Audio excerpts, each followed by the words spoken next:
Assalamualaikum warahmatullahi wabarakatuh. Apa kabar semuanya? Perkenalkan, nama saya Amalia Sana dari Prodi S1 Akuntansi Fakultas Ekonomi dan Bisnis Universitas Bengkulu. Baiklah, pada kesempatan kali ini saya akan membahas mengenai perubahan kepemilikan akibat aktivitas entitas induk, yaitu entitas induk mengakuisisi saham tambahan dari pihak ketiga. Untuk teman-teman, sebelum menonton video ini, jangan lupa untuk like, comment, and subscribe. Happy watching! Every endeavor I wanna remember.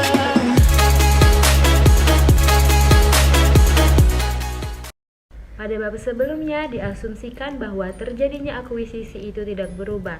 Contoh 2 Januari 2020, PT Induk mengakuisisi 75% saham PT Anak. Di bab sebelumnya diasumsikan kepemilikan ini tetap, padahal kenyataannya bisa saja bertambah. Contoh menjadi 90% atau menjadi 60%. Itulah yang namanya perubahan kepemilikan PT Induk pada PT Anak. Tetapi catatannya di sini tidak hilangnya pengendalian PT Induk. Menurut PSAK 65, perubahan dalam bagian kepemilikan induk pada entitas anak yang tidak mengakibatkan hilangnya pengendalian entitas induk pada entitas anak adalah transaksi ekuitas. Nah, kalau transaksi ekuitas, maka tidak ada pengakuan keuntungan atau kerugian. Ketika terjadi transaksi yang mengakibatkan persentase kepemilikan saham yang dimiliki entitas induk terhadap entitas anak berubah, dengan catatan tidak menjadikannya pengendalian yang dimilikinya itu hilang, maka secara PSAK 65 itu adalah transaksi ekuitas. Maksudnya apa? Kalau transaksi ekuitas terjadi selisih, nah selisih itu nanti tidak diakui sebagai kerugian atau keuntungan, tapi itu akan mempengaruhi ekuitas PT Induk. Lalu bagaimana pengaruhnya? Pengaruhnya langsung mempengaruhi pada ekuitas di entitas induk. Baiklah, kita langsung ke contoh soal. PT Induk membeli kepemilikan atas saham PT Anak sebesar 60% yang diperoleh pada 2 Januari 2015. Pada saat itu, PT Induk membayar 420 juta, yaitu sebesar proporsi nilai aset bersih PT Anak, atau bisa disebut dengan proporsi ekuitas.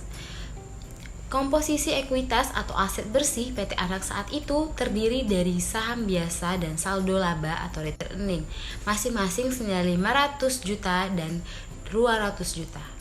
Nah, akuisisi ini bisa dikatakan adalah akuisisi pada nilai tercatat. Mengapa demikian? Karena terdapat ekuitas senilai 700 juta, sehingga kepemilikannya hanya 60%, dan 60% tersebut adalah 420 juta. Nah, ini sama dengan imbalan yang diserahkan PT Induk ketika membeli 60% saham PT Anak. Nah, inilah yang dikatakan adalah akuisisi pada nilai tercatat. Baiklah, selanjutnya pada tanggal 31 Desember 2015, PT Induk membeli tambahan saham PT Anak dari pihak ketiga sebesar 30% dengan membayar 250 juta. PT Anak melaporkan laba dan mengumumkan dividen selama tahun 2015 masing-masing sebesar 50 juta dan 30 juta. Lalu selanjutnya, dampak dari pembelian oleh PT Induk adalah meningkatnya kepemilikan PT Induk menjadi 90% dan turunnya kepemilikan non-pengendali menjadi 10%. Nah, kemudian apa yang harus dilakukan? Jika PT Induk menggunakan metode ekuitas untuk mencatat investasinya, maka dia akan memperhitungkan berapa peningkatan nilai investasinya harus dibandingkan dengan berapa imbalan yang dikeluarkan. Dalam hal itu, dia menyerahkan uang 250 juta kepada pihak ketiga. Nah, jika PT Induk menggunakan metode ekuitas atas investasinya pada PT Anak, maka PT Induk harus menyesuaikan nilai tercatat investasinya menjadi 90% dari aset bersih PT Anak pada tanggal 31 Desember 2015. Nilai aset bersih pada PT Anak tanggal 31 Desember adalah nilai awal tahun ditambah laba bersih dan dikurang dengan dividen tahun 2015, yaitu nilai awal tahunnya 700 juta dan laba bersihnya 50 juta dan dividennya 30 juta. Mengapa di sini di laba bersih itu menambah? Karena laba bersih itu termasuk ke dalam retained earning. Sedangkan dividen itu mengapa dikurang? Karena dividen itu termasuk ke saldo laba. Nah, saldo laba ini bagian dari ekuitas. Baiklah, di sini terdapat perhitungannya, yaitu perhitungannya nilai aset bersih PT Anak pada tanggal 31 Desember 2015 adalah 720 juta dan persentase tambahan kepemilikan adalah 30%. Nah, penambahan nilai tercatat investasinya itu nilai aset bersih dikali dengan persentase tambahan kepemilikan, yaitu 720 juta dikali dengan 30%, sehingga nilainya 216 juta. Nah, lalu ditambah dengan nilai dibayarkan atas 30% kepemilikan. Nilai dibayarkan tadi adalah 250 juta, sehingga terjadi selisih yaitu 34 juta. Nah, selisih 34 juta tadi itu tidak bisa dikatakan keuntungan atau kerugian pada laporan laba rugi. Tetapi ini bisa dikatakan dengan ekuitas karena ini termasuk dalam transaksi ekuitas. PSAK 65 tidak secara eksplisit menjelaskan ekuitas yang dimaksud.